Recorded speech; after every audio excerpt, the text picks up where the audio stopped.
Hi, everyone. It's March the 21st, 2024, and this is a eulogy for my sister Sarah Townsend Bright. Her birthday will be tomorrow, March the 22nd. She was born in 1968. So first, I just like to thank you for watching this eulogy. And I am sorry that this is a recording and that I'll be reading it.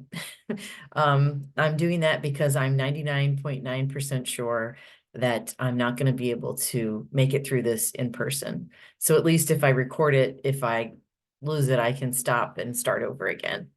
Um, and I'm really happy to be talking to you about my sister Sarah. But I'm sad of the circumstances that prompt this recording. I miss Sarah so much, and I loved her and love her so much. So for anyone who may not know me, I'm Mariana. I'm otherwise known as Noonie, and that's a nickname that I owe to Sarah and my brother Matt, who couldn't say Mariana. They said Mary Nuna, and it became Noonie. So I've been Noonie for a long time, and I'm Sarah's younger and only sister. Um, so now one other note about eulogies. I've never done a eulogy before. So I looked up eulogies and I wasn't sure how it worked.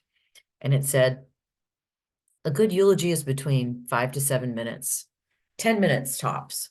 And well, clearly whoever wrote those rules isn't aware of the Donaldson family and our gift of gab. So I thought I'll try to hone this in. I'll try to make it short. And I did a practice eulogy. And after I finished, I thought that felt a little bit long, maybe 11 minutes, maybe 12. And then I looked at the timer and it was 27 minutes. So I did try to shorten this. It's a little bit shorter, but it's still pretty long. So thank you in advance for listening. So get comfy. It might take a little longer than 5 to 7 minutes. So let's start with Sarah when she was born. Sarah was born in 1968, and she was the absolute pride and joy of my mom and dad. Young parents, they were still college students. They were just starting their lives as teachers and as parents.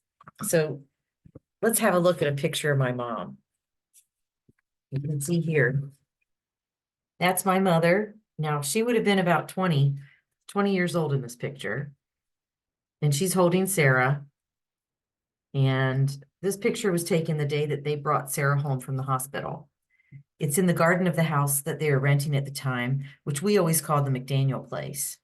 Mom and Dad were so proud of their little baby Sarah. Mom said that when they left the hospital, their first stop was to see Aunt Bess. Now, Aunt Bess lived on Main Street in Hedgesville. She would have been about 80 at the time because she was born in 1890.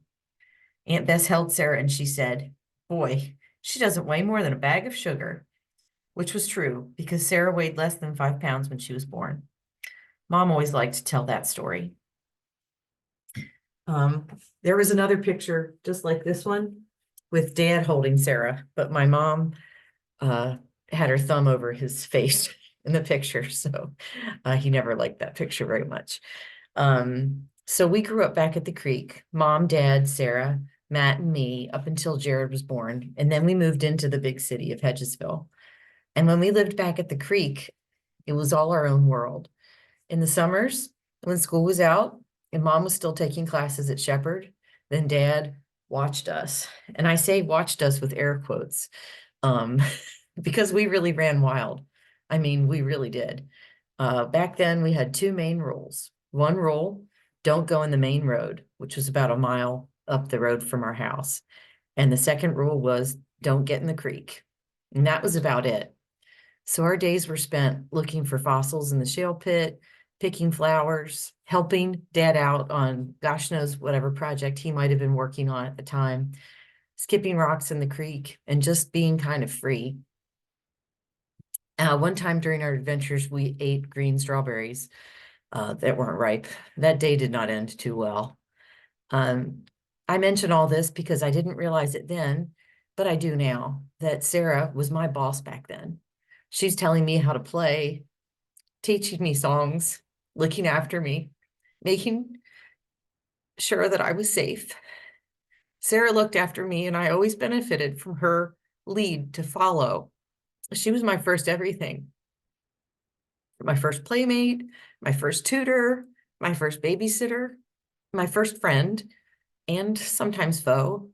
She was the oldest of us five. I think everyone probably knows that, but just in case you don't want to mention it. So what does that mean? Well, it means to me that, that she looked after all of us. And she was really the trailblazer of the family in school and in life. Sarah was in the band. I was in the band. Sarah played the French horn. I played the French horn. Sarah played the French horn well. I played the French horn poorly. Um, Sarah ran track. I ran track. Sarah ran the 2 mile. I ran the 2 mile. She took calculus with Mr. Dellinger. And when Matt and I got in high school, we took calculus with Mr. Dellinger. When Sarah applied to colleges, when Sarah entered the workforce, I always had the benefit of Sarah doing things first and then giving me advice. I hope she knew how grateful I always was for her guidance on things, sincerely. So from a young age, Sarah was a thoughtful and creative writer. Mom and Dad fostered her writing talent. So when we moved to Hedgesville, they had a little corner they made that we called the writer's corner. She had a little like TV tray desk with a chair and a curtain around it. And she wrote little stories in there. She would write stories about this little man who had an acorn for a head and a leaf for a body. And he'd like blow around the forest and just go on all sorts of adventures. I was quite jealous of Sarah's ease and talent for writing. I could barely scratch out a sentence. Sarah was an excellent student too. Always all A's. She was a salutatorian of Hedgesville High School class of 1986. And Sarah's academic and creative talents came in handy for me too. In the 3rd grade for Valentine's Day, Mrs. Miller gave us an assignment to write a poem about love and to make a Valentine's Day mailbox for Valentine's Day cards. So Sarah made this really cute box. It was a doghouse, Snoopy doghouse with Snoopy and Woodstock on top. And then she wrote a poem about love. Love is a puppy dog wagging its tail. Love is a sailboat set out to sail. It was quite clever. And I think she even won a state award for that poem. And so a few years later, when I was in 3rd grade, I had Mrs. Miller and I had the same assignment. So I went up in the attic, dusted off that Valentine's Day box and took it in, handed it in as my own work, plagiarized the poem word for word. And Mrs. Miller called me up to her desk and she said, Mariana, this mailbox and this poem look very familiar. So I was caught red-handed and had to redo the assignment. I did not get the same grades as Sarah did. So Sarah and I were best buddies back when we lived at the creek. And we were best buddies when we were adults. I talked to Sarah often, many times every day. But in the between, we had our moments where we fought like cats and dogs, probably when we were, adolescents, teenagers. But even then, we always cared a lot about each other. And I'll give you an example of that. One summer, I was over at the church parking lot playing with Susie and Tracy. Don't know what I was doing. And Sarah was playing the piano. And Sarah always played the piano in the piano room in the summers. The piano room in our old house was when you went in the house to the left, Mom's parlor grand piano was there. Chances are, if you ever walked around Hedgesville back in the summers when we lived at that house, you probably heard piano playing a good many days. So someone came running and they said, the wall collapsed on Sarah while she was playing the piano. So we went running back to the house. We were going to save Sarah from the demolition and destruction. And then when we got to the house, we realized that what had happened was that old house had so much wallpaper on those old walls that between the humidity and the heat of the summer and the vibrations of the piano, I guess it had peeled the wallpaper off and it had fallen on Sarah and just fallen to pieces. Of course, Sarah wasn't hurt. It was just dusty and dirty. We counted, there were about 40 layers of wallpaper there. But I mentioned that because I realized then that even when we were at odds, Sarah and I always cared at each other. And no matter what, I would have still risked my neck to save her from a collapsed wall. So enough of my anecdotes. Here's a few fun facts about Sarah. There are 10 in total. Don't worry, the original list was much longer. This is the shortened version. And please note that I'm not 100% sure of some of these facts, but I've been advised to never allow a fact to get in the way of a good story. So fun fact number one, Sarah was an amazing musician and could play the piano, the French horn, the trumpet, pretty much any brass instrument, and the lute. More about the lute later. And well, Sarah could play just about any instrument she could get her hands on. Fun fact number two, Sarah was a great cook and she could make mom's baked beans just as good as mom did, maybe even better. And that's really saying something. Fun fact number three, before Chuck, Sarah had two other marriage proposals. At around kindergarten age, she was planning on marrying cousin Benton, but mom and dad had to explain that marriage of first cousins was no longer legal in the US. And before that, even when Sarah was about 3 or 4, she was determined to marry Tom Cummings and was pretty upset when he ended up getting married to other folks later. Fun fact number 4, had Sarah been a boy, Dad had wanted to name her Gilbert after Gilbert Miller. I'm not so sure how mom felt about that plan. Fun fact number 5, Sarah played Aunt Polly in one of the Highlander performances in elementary school. Aunt Polly was Tom Sawyer's aunt, and she wore a powdered wig and she had on little spectacle glasses and a shawl, and she had a solo, and it went like this. You better be patient, Polly. You better be calm. You better use tender love and care when you're dealing with Tom.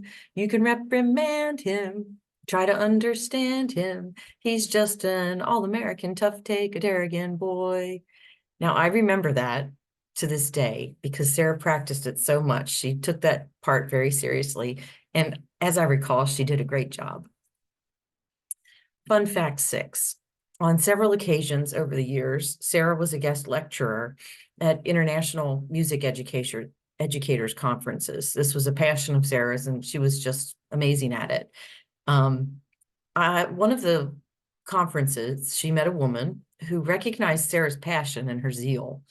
And after the conference, she had made these custom lutes, like a small guitar, and she sent 7 of them to Sarah. Why? Well, she said she just knew that they were meant for Sarah and that Sarah would appreciate them, which she did. Fun fact number 7. Growing up, most teens have posters on their walls of heartthrobs, movie stars, rock stars. Not Sarah. Do you know who we had on our wall of our bedroom? Barry Tuckwell. Does anyone know who he is? Well, he's the world's greatest French horn maestro. So that was funny. Fun fact number 8. Sarah was the assistant garbage collector in the town of Hedgesville. Yes, at some point, Dad had a side hustle as the garbage collector in Hedgesville, and Sarah was his helper, like his sidekick. She said that the floor of the truck was a plank of wood, and while you were driving, you could look down and see the road. You know, as with all things with our father, safety first. So here's a picture of that. This is Sarah driving the garbage truck, and that's the old church in Hedgesville before they put up the brick version. And I would say this is not a staged photo. Probably Dad actually let her drive that truck. I'm pretty sure he did. Fun fact number 9. We're only got 2 more. Sarah's first complete sentence when she was a child, she spoke down at Murphy's gas station. When she was a toddler, she took a look at Butch Murphy and said, "I want to kiss that man." I'm not sure if she ended up kissing him, but she sure wanted to. And mom was always impressed by that because she was so young, and she said that was a very complex sentence for a first sentence. But Sarah was sharp as a whip from the beginning. And fun fact number 10, back in the 1960s, 1969, Sarah watched the moon landing with mom and dad. on TV. But enough with words. Here's a few more pictures. There's another one here of us kids back in probably about 1980 or so. It was Easter Sunday, and each Easter we would go out and take a picture at the side of the house. That's me, Matt, Jed. That's me with my tongue out. Matt, Jed, and Dwayne when they were little. And that was right by that window where there was a giant beehive. I'm not sure how we ever managed to not get stung by bees there. And here's another picture of the other loves of Sarah's life, beyond music. Her husband, Chuck, and their three beautiful sons, Ben, Ash, and Leo. And that's when the boys were much smaller. They're giants now. Sarah loved them all so much. So I could stand up here, or sit here rather, all day and talk to you, because I don't really ever want to say goodbye to Sarah. And I won't, because Sarah's going to always be with me. Here's a few times when Sarah will be with me. When we were kids, the night before Thanksgiving, we'd sit around a big bowl and break up bread for stuffing for Thanksgiving. So every time I make stuffing, I think of Mom and I think of Sarah. I think of Sarah when I hear the piano. Anytime I hear live music playing, especially the piano, I'll think of Sarah. Splitting firewood. Now, I don't do this very often, but whenever I do see firewood, I think of the times when we were as kids, it was Sarah and my turn to stack wood or split wood. And what would normally take someone probably 15 minutes would easily take us hours, because the whole time out in the moonlight, we'd be stacking or splitting wood and singing show tunes. It took us forever, but it was fun doing that out behind the chicken house when we lived in Hedgesville. And my last memory, well, not my last one, but another precious one, is back in the summers when we were kids on hot days. At the end of the day, Dad would round us all up in the truck and we'd go back to the creek. And when I say round us all up, I mean anybody that would be stuffed into the back of the truck. Safety first. And that'd be with mini bikes, inner tubes, barbecue, coolers with snacks and food, everything. And we'd go back to the creek, we'd ride in our tubes, have a good time, take a bath in the creek. And Sarah and I like to get on the creek bank and find a patch of mud and stamp our feet in it until we had our feet just caked with globs of mud. And then we'd walk around on the rocks and get little rocks stuck in the mud like Frankenstein. And then we'd jump in the creek and rinse it off and then jump back out and do it again. We called those Mississippi mud pies. So it's really hard to summarize a life, isn't it? But to me, what it boils down to when I think about my sister Sarah are the things that were the most important to her: art and family. Now, art, some people talk about art and maybe they pretend to really care about art and the arts, but for Sarah, she was all in. Sarah was a true artist, committed to sharing her love of art with others through teaching and through performing, through music and through song and dance. So please, whenever you think about the arts, think of Sarah, art and music. It makes the world easier to deal with.